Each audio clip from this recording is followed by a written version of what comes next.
সবাইকে জানাই দীপাবলির শুভেচ্ছা। আমার দীপাবলির প্রথম প্রদীপ আমি আমার গোপালের উদ্দেশ্যে জ্বালিয়ে তারপরে আমার পুরো বাড়ি সাজালাম। আর আমার জীবনের আলো বলতে আমি আমার মা বাবাকে বুঝি। তারা ছাড়া আমার জীবন শূন্য, পুরো শূন্য। তারা ছাড়া আমার কোনো অস্তিত্বই নেই। আমার পুরো জীবনটা তাদের জন্য। আমার মা বাবা আমার কাছে ভগবান। আমি ভগবান বলতে আমার মা বাবাকেই বুঝি। আর তারাই আমার জীবনে আলো হয়ে আছে। তারা ছাড়া আমি পুরো অন্ধকারে তলিয়ে যাব। সেই জন্য আমার জীবনের আলো আমার মা বাবা যতদিন বেঁচে আছে সেটাই হচ্ছে আমার জীবনের আলো।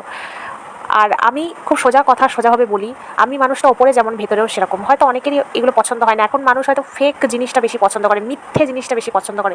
কিন্তু আমি মিথ্যেটা পছন্দ করি না। আমি যেটা মুখে বলবো সেটাই আমার অন্তরেও থাক।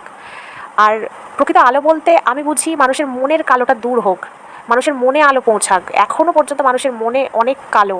এই যুগে দাঁড়িয়েও মানুষ ছেলে মেয়ের মধ্যে ভেদাভেদ করে, কালো মেয়ে পছন্দ করে না, বাস্তবে কালো মেয়ে পছন্দ করে না। অথচ মা কালীর আরাধনা করছে, নারী শক্তির আরাধনা করছে। এদিকে অনেকে নারীদেরকে দুর্বল ভাবে।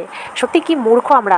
আর আমরা অনেক কিছুই কম বুঝি এবং ভাবি যে টাকা থাকলেই সমস্ত সুখ হয়তো কেনা যায়। ভগবানকেও মাঝে মাঝে আমরা টাকা দিয়ে কেনার চেষ্টা করি, দামি দামি উপহার, সোনা গয়না। আসলে এসব কিছুই ভগবান চায় না মনের ভক্তি ছাড়া। যেদিন আমরা বুঝতে পারবো যে টাকা দিয়ে সব কিছু কেনা যায় না, নিঃস্বার্থ ভালোবাসার মানুষের জীবনে দরকার, সেদিন হয়তো অনেক দেরি হয়ে যাবে। তবে সময় থাকতে থাকতে এই কথাগুলো বুঝে যাওয়াটাই খুব বুদ্ধিমানের কাজ।